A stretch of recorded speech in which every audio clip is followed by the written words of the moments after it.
Bienvenue à cette conférence pour enseigner La vie nous fait miroir. Un miroir nous permet d'acquérir des informations sur nous-mêmes.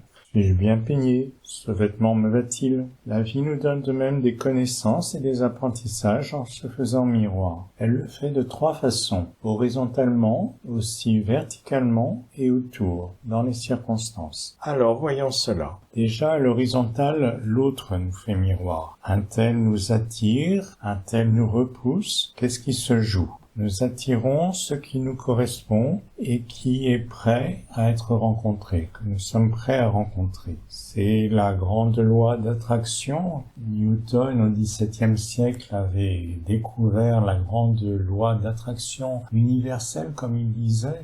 En fait, c'était uniquement sur le plan matériel, c'est uniquement les masses qui s'attirent les unes les autres, mais on peut observer aussi qu'on dit des phrases comme « qui se ressemblent s'assemblent », les grands esprits se rencontrent, etc.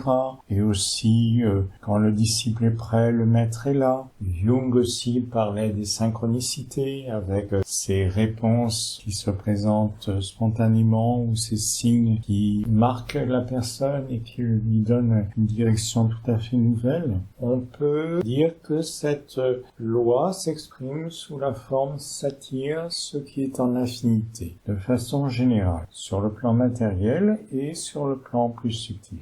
On attire ce qui nous correspond. Entre autres, donc, les personnes qui nous correspondent en positif ou en négatif. Ce que nous voyons chez un autre nous correspond. Quand on voit une qualité, c'est qu'on a en nous une bribe, au moins, de cette qualité, un germe de cette qualité qui est prêt à se développer et que l'on peut faire mûrir dans cette rencontre. Si l'on ressent un défaut chez quelqu'un, c'est souvent un indice qu'on a quelque part le même défaut en nous. C'est souvent inconscient, c'est plus facile de voir chez l'autre, mais sur un plan ou sur un autre, c'est pas forcément sur le même plan. Par exemple, si l'on ressent un défaut d'avarice chez un voisin ou un collègue, bon, on n'est pas forcément avare sur le plan matériel, mais peut-être au niveau des émotions, peut-être nos pensées, on les garde pour nous, nos grandes idées. Il y a de bonnes chances que l'on ait comme ça une part de ce défaut que l'on voit chez l'autre. Donc c'est une occasion d'apprentissage, c'est une occasion de reconnaître une part en nous, une part inconnue, cachée en nous, de l'intégrer, de l'inclure plus largement, d'arriver à une inclusion plus grande de ce que nous sommes réellement. Ce qui nous touche chez un autre et au moins pour une part en nous. Si une générosité nous touche chez l'autre, c'est qu'elle est en nous quelque part. Si un égoïsme nous touche chez quelqu'un d'autre, il y a des chances que sous une forme ou sous une autre, on ait aussi cette part d'égoïsme. Ce qui a priori est étranger, en fait, se révèle être un alter ego, un autre nous-mêmes. C'est l'enseignement des Gémeaux auquel cette conférence s'associe. Les Gémeaux sont représentés par 2 jumeaux. Voilà, l'autre est un autre nous-mêmes. Un alter ego dans lequel on se retrouve, qui nous fait miroir et qui est une occasion de mieux appréhender ce que nous avons à l'intérieur de nous-mêmes et que nous ne connaissons pas forcément. C'est la grande qualité d'unité qu'expriment entre autres les Gémeaux, une unité qui est diversifiée, qui prend des expressions multiples. Chacun est un individu et nous sommes en fait tous un, tous unis, unité diversifiée, unité détaillée qui est une qualité magnifique de la réalité de notre être profond. Le symbole des Gémeaux exprime bien cette qualité. C'est un grand 2 romain avec 2 piliers verticaux qui représentent moi et l'autre par exemple.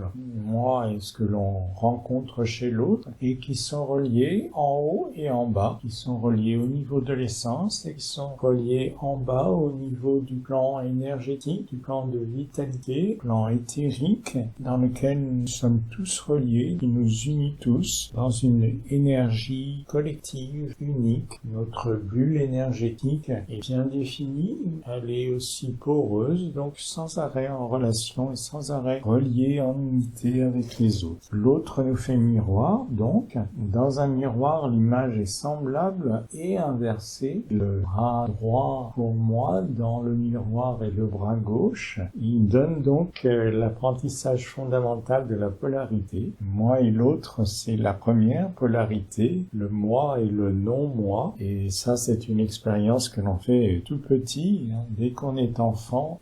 Partager un jouet, ce n'est pas rien, c'est une expérience. Partager un bon gâteau, oui, j'ai envie à moitié, peut-être, mais ma part sera plus petite. Et puis, on est aussi amené à partager une maman ou papa avec un petit frère, une petite sœur.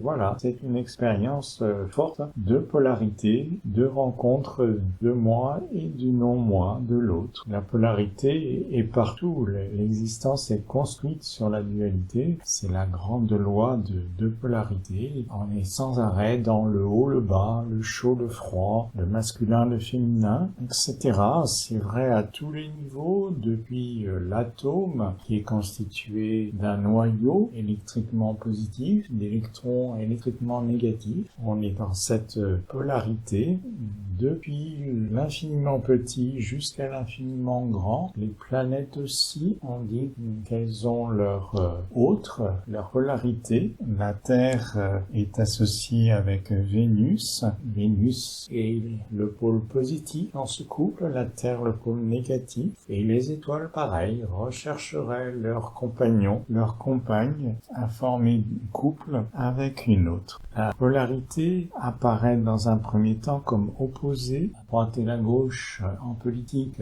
s'opposent largement. Les hommes et les femmes sont considérés comme s'opposer par les sexistes. Cette polarité apparaît dans un premier temps comme une opposition et progressivement va vers l'union, vers la synthèse. L'un des enseignements principaux du signe des Gémeaux, c'est la synthèse fluide entre les opposés. Chaque signe astrologique, par exemple, est symétrique avec un signe en face, le Bélier avec la Balance, le Taureau avec le Scorpion, etc.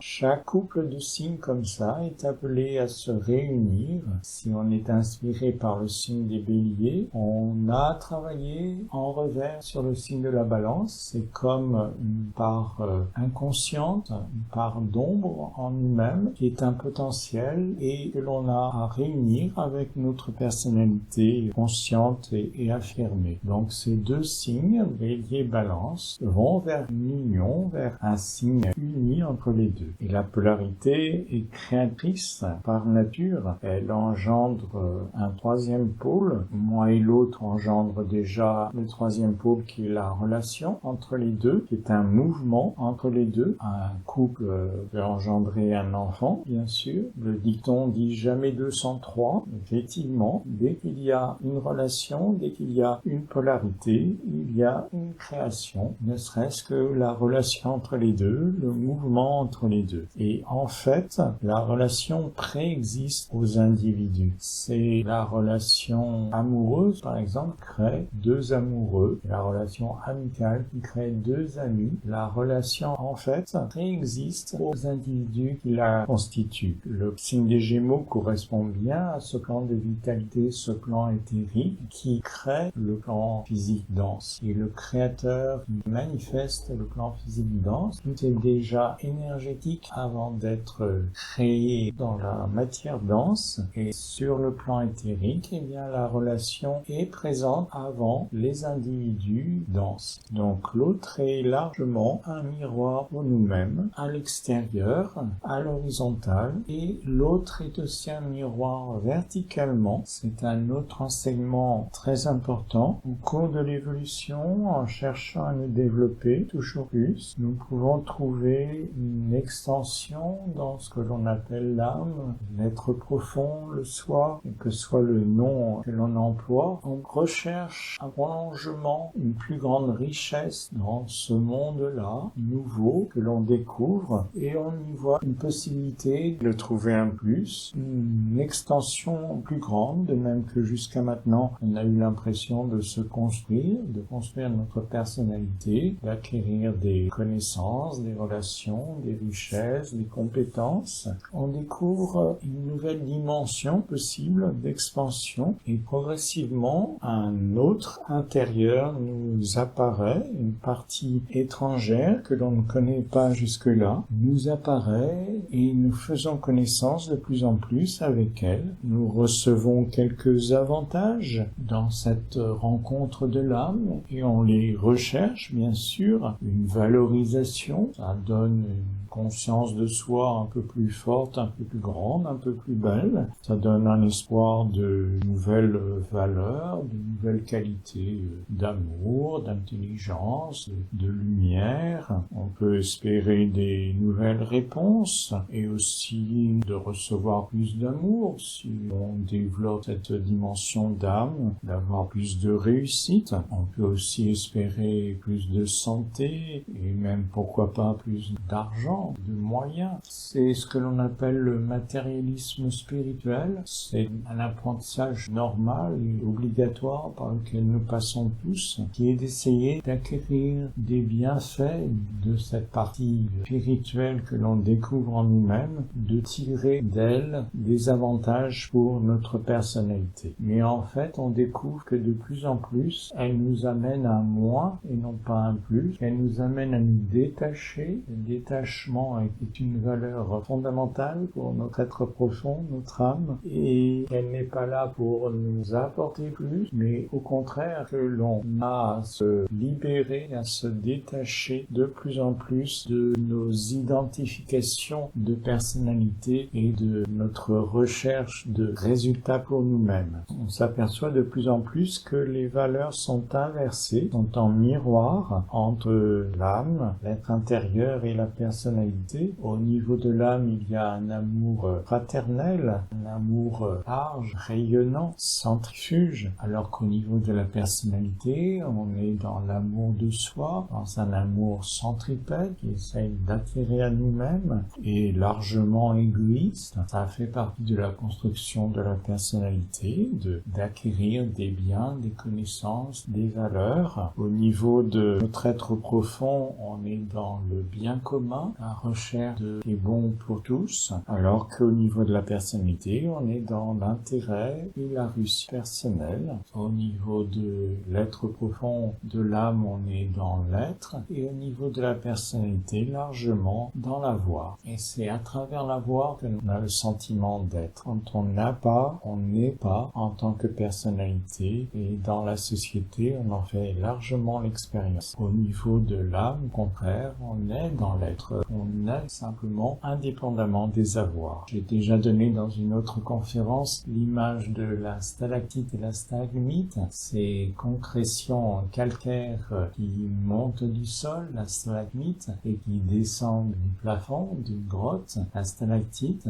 c'est une bonne image de cette dualité entre âme et personnalité en nous, et c'est une image intéressante parce que c'est la stalactite d'en haut goutte progressivement vers le sol, sur le sol, et crée en dessous la stalagmite. La personnalité, stalagmite, a l'impression de se construire par elle-même, mais depuis le début, inconsciemment, c'est l'âme, la stalactite, qui la crée goutte à goutte, progressivement, expérience par expérience, proposition d'avancée, une après l'autre, qui crée de plus en plus la stalagmite, notre personnalité, avec la finalité que la personnalité finalement serve à l'âme et lui permette de s'exprimer dans le monde. Et c'est l'âme aussi qui donne le sens réel à la personnalité, qui lui donne sa finalité, sa réalité. Les sens se créent une forme pour agir dans le monde. L'âme est l'essence, la personnalité est l'expression, l'âme est notre vrai moi, alors que la personnalité est potentiellement naturellement son instrument, son avatar, on peut dire, dans les jeux vidéo ou dans le monde virtuel. On a cette image d'expression indirecte de nous-mêmes. Ce sont deux parties en nous-mêmes qui se complètent, chacune à sa place, qui ont chacune leur rôle et chacune leur valeur. Nous nous identifions largement à la personnalité, à l'instrument, à son corps physique, ses émotions, ses pensées. Nous nous identifions largement à l'avatar, alors qu'en fait, nous sommes l'être profond, l'essence qui est notre moi véritable. Et progressivement, après en avoir pris conscience de plus en plus, on va vers l'union, donc, de ces deux faces, de la personnalité et l'âme, miroir l'une de l'autre. C'est l'âme, en fait, qui est dans le bon sens, et la réalité effective, et la personnalité est, en fait, son reflet inversé, son miroir. Aller vers l'union demande à la personnalité un décentrage, un transfert, de se désidentifier d'elle-même, de se désidentifier de ses attachements et de se rendre compte qu'elle n'est pas le centre, qu'elle est appelée au contraire à servir, à se donner comme instrument pour l'être profond. Donc c'est tout un transfert et elle a à rejoindre au cœur d'elle-même cet être profond, de reconnaître que le moi-je qui cherche à avoir, à réussir personnellement, à briller, n'est pas le vrai moi, n'est pas le but en lui-même. Alice Bailey, pour chaque signe, donne une phrase clé, significative pour le signe. La phrase qu'elle donne pour le signe des Gémeaux, c'est « Je reconnais mon autre moi, et dans l'effacement de ce moi, je crois et lui ». C'est l'âme qui parle. Je reconnais mon autre moi, et dans l'effacement de ce moi, je crois, du verbe croître, et lui, verbe luire. L'âme reconnaît la personnalité, et la personnalité est appelée à s'effacer devant elle, à lui servir d'instrument, d'outil. À partir de là, l'âme croît de plus en plus, développe sa capacité d'action dans le monde, et elle rayonne de plus en plus à travers la personnalité et autour d'elle. La personnalité se rend compte que la reconnaissance de l'âme lui permet de s'effacer. La personnalité est indispensable pour l'âme, c'est son outil qui lui permet d'agir. Elle a tout à fait son importance, l'âme la reconnaît tout à fait, et à partir de cette reconnaissance, la personnalité peut accepter de s'effacer. Elle ne disparaît pas du tout. Certains enseignements disent qu'il faut tuer l'ego. Il y a surtout à le mettre au service, à l'utiliser. Il se donne à cet être profond. Et le but est que la personnalité soit de plus en plus le reflet, le miroir fidèle et transparent de l'être profond, de l'âme, qui permet d'aller de plus en plus vers une synthèse fluide entre les deux. Un canal se développe, on appelle l'antakarana, un mot sanskrit, on peut dire aussi le pont arc-en-ciel, et ça devient de plus en plus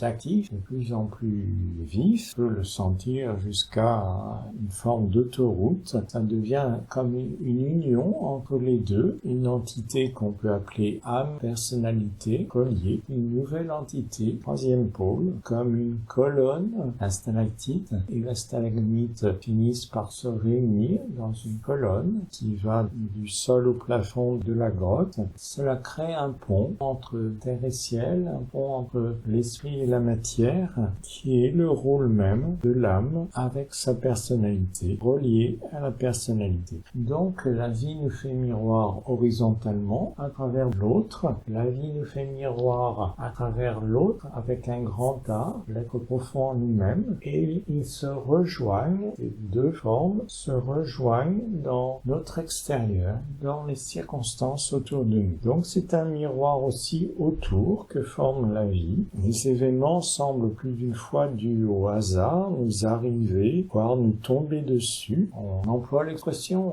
tomber sur quelqu'un, ou une femme peut dire « je tombe enceinte ». Nous avons vu que ce que nous voyons chez les personnes que nous rencontrons, que nous côtoyons, nous correspondent, et plus largement, notre âme induit des expériences, enseigne la personnalité à travers des circonstances qu'elle rencontre. Ça crée plus d'une fois des tensions. Les propositions d'évolution de l'âme, quand elle rencontre rencontre notre matière et la densité de la personnalité, il y a des résistances normales, obligatoires. Le rythme est différent, donc il y a des tensions amenées par ces expériences induites par l'âme qui peuvent aller vers des crises, qui peuvent s'exprimer de façon éprouvante, mais il y a toujours une issue. L'issue est toujours possible car nous sommes prêts à rencontrer ces expériences. L'expérience est toujours adaptée à la réalité d'évolution de la personnalité. La vie a une grande loi d'économie qui adapte la vie spirituelle à la réalité concrète. Donc il y a toujours une réponse possible à une circonstance difficile que l'on rencontre. Nous y sommes toujours prêts, fondamentalement. Et même cette offre exprimée par l'âme répond à une demande de la personnalité. C'est au départ une demande qui amène l'offre. En retour, l'offre vient en miroir d'une demande largement inconsciente, souvent inconsciente en nous-mêmes, d'une nouvelle expérience, d'un nouveau pas d'avancée. Globalement, l'extérieur est en miroir de notre être intérieur. Nos pensées créent notre monde. Nous l'avons développé largement dans la conférence pour aimer en premier ne pas nuire. Nos pensées suivent notre conscience et à travers elles, donc, notre conscience crée l'extérieur, les circonstances que nous rencontrons. Nous attirons ce qui nous correspond autour de nous-mêmes à ce niveau-là également. Souvent, nous ne nous rendons pas compte que nous attirons les circonstances autour de nous parce que c'est inconscient et que c'est souvent loin dans le passé. Les expériences non intégrées nous sont représentées quand nous sommes prêts à les rencontrer à nouveau. Donc, il peut y avoir un délai d'un mois, d'une année, d'une vie, si on croit à la réincarnation. C'est la loi de cause à effet qui est un grand enseignant de l'être humain. Et les répétitions que l'on observe dans notre vie souvent sont des expressions de cette loi de cause à effet qui nous représentent des événements que nous n'avons pas bien intégrés et que nous sommes prêts à rencontrer à nouveau et à faire avancer un peu plus consciemment dans notre vie. C'est plus d'une fois, on quitte un compagnon ou une compagne parce qu'on le sent vraiment trop autoritaire. C'est vraiment pas possible de vivre avec quelqu'un comme ça. On rencontre un peu plus tard quelqu'un d'autre qui, dans un premier temps, est vraiment très différent et vraiment le contraire et permet au contraire de vivre librement. Et puis, au bout d'un certain temps, on se rend compte que l'on a rencontré quelqu'un sous une forme un peu différente, peut-être, qui a le même tempérament, qui a le même caractère, et on se retrouve dans la même relation avec quelqu'un d'excessivement autoritaire. On remarque aussi ça au niveau collectif.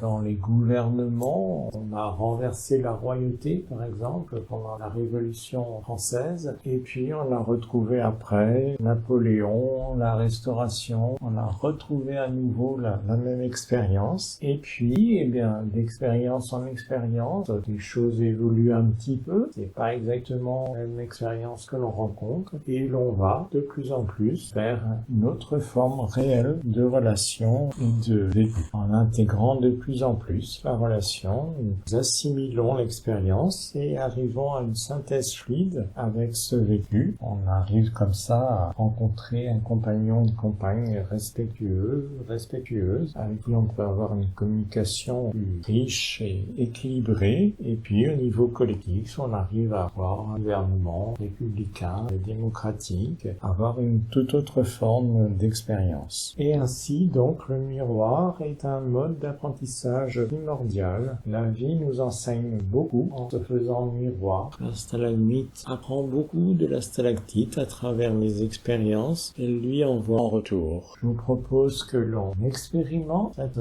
effet miroir de la vie dans un temps de méditation, que l'on ressente plus intérieurement le jeu, cette dualité entre l'image et son miroir.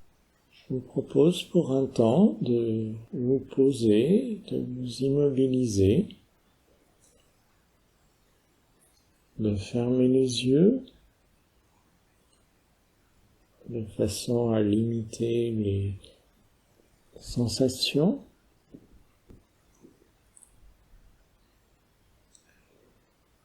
Et on va commencer à se concentrer au niveau du front.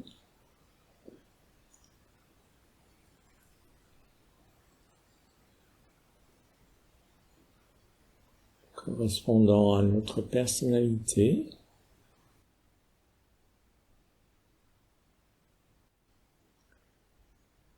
Nous pouvons nous aider de la respiration, comme si nous respirions par le front, entre les sourcils.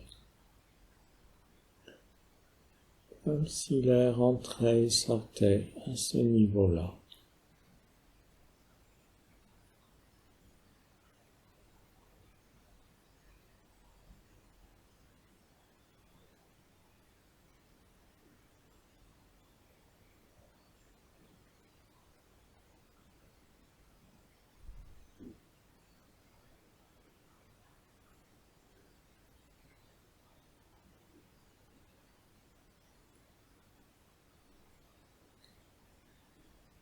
Et puis, nous allons élever notre conscience à travers la tête, vers le sommet de la tête, quelques centimètres au-dessus, au niveau du centre coronal, correspondant à notre être profond, notre âme.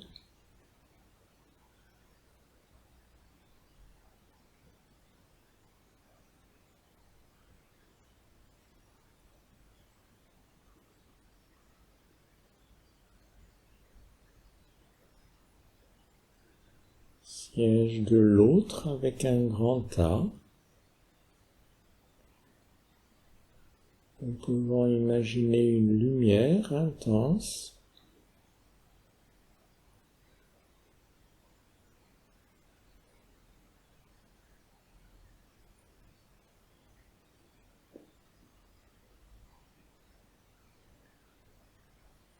une lumière qui nous relie aux autres, une lumière commune.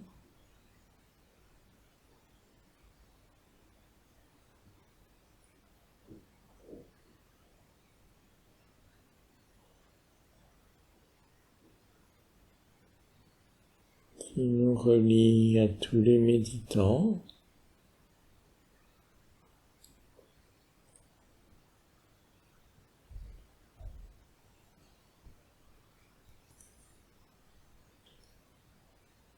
Qui nous relie en définitive à tous les êtres humains.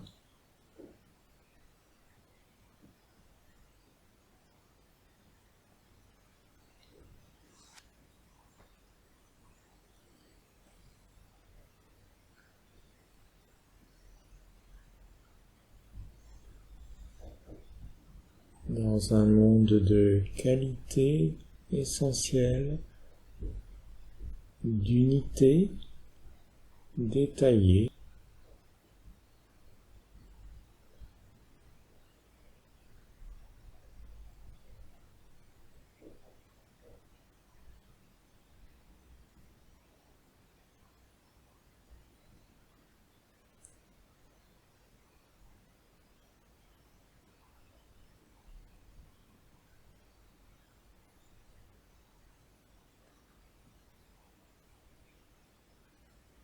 et nous pouvons sentir l'effet miroir entre cet être profond et la personnalité.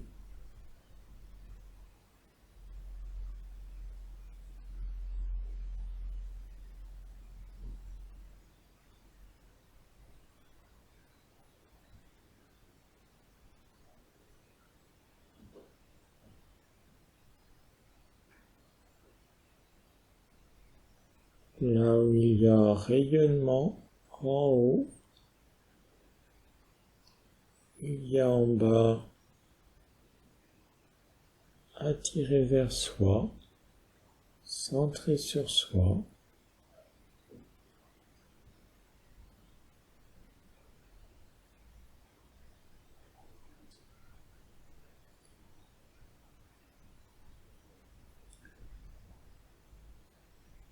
En haut, dans l'être profond, il y a amour fraternel, large,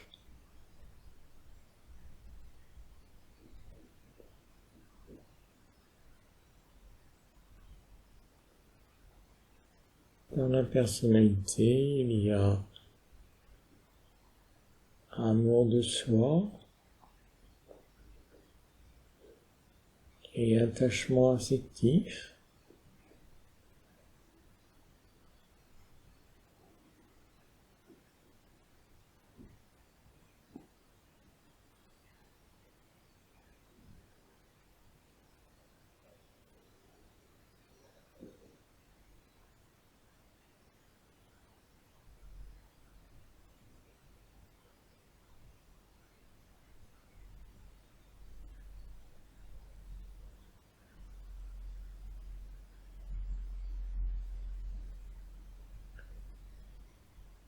Et nous pouvons considérer que c'est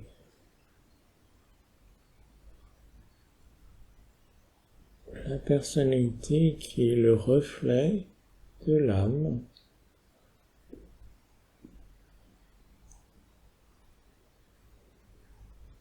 L'âme est notre vrai moi.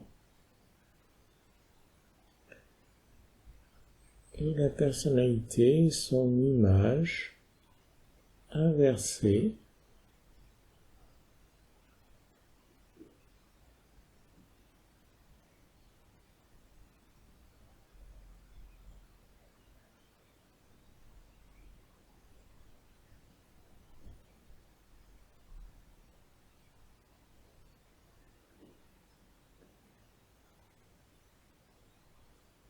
Comme le reflet dans un lac.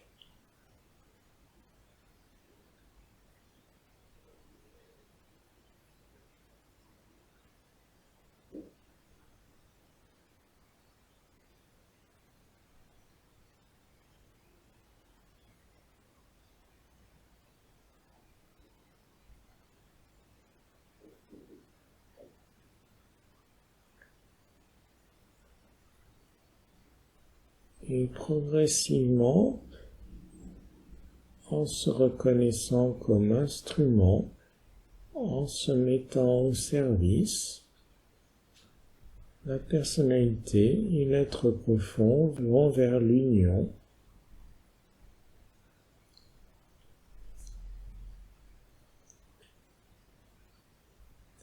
Vers une nouvelle entité reliée âme-personnalité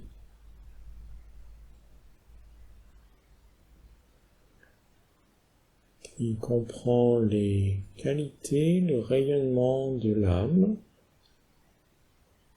et la capacité et les compétences de la personnalité.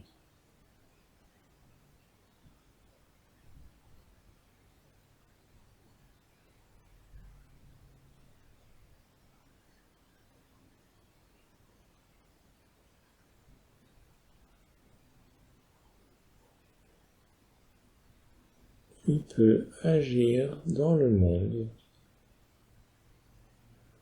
autour de la personnalité.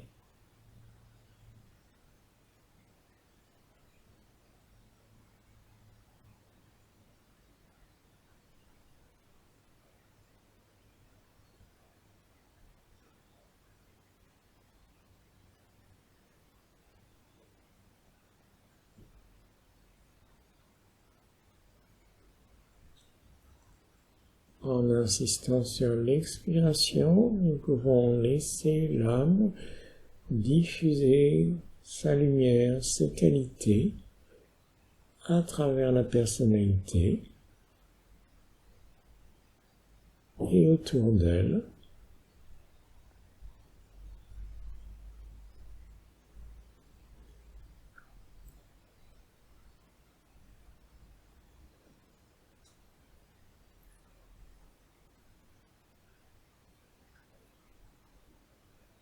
En insistant sur l'expiration, nous laissons l'âme diffuser sa lumière, ses qualités à travers la personnalité dans le monde.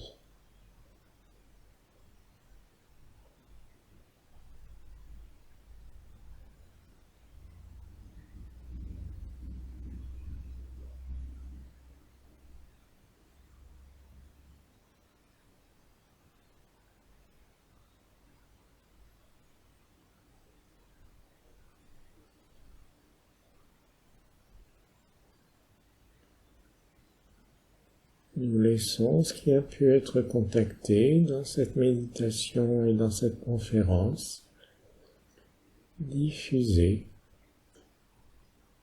à travers l'expiration, à travers la personnalité autour d'elle.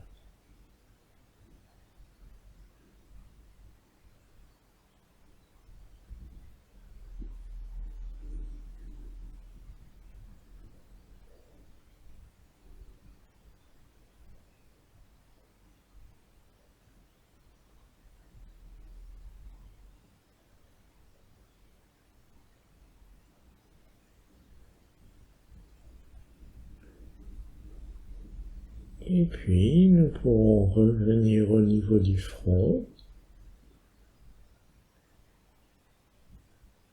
reprendre contact avec notre corps, son appui sur la terre,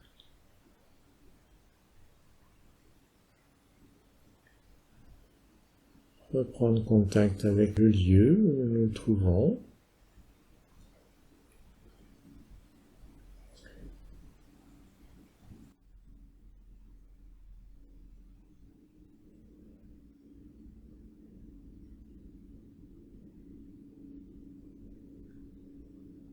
et quand vous serez prêt, prête, vous pourrez ouvrir les yeux.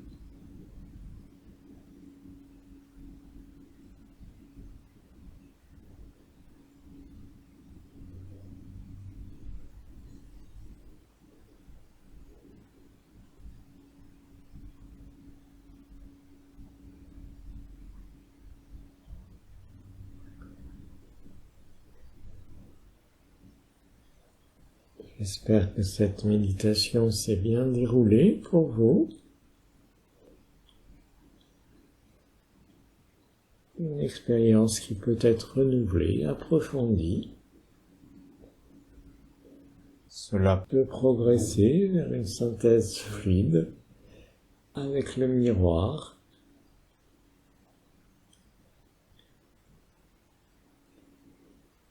Je vous remercie de votre écoute. À une autre fois, si vous le voulez bien.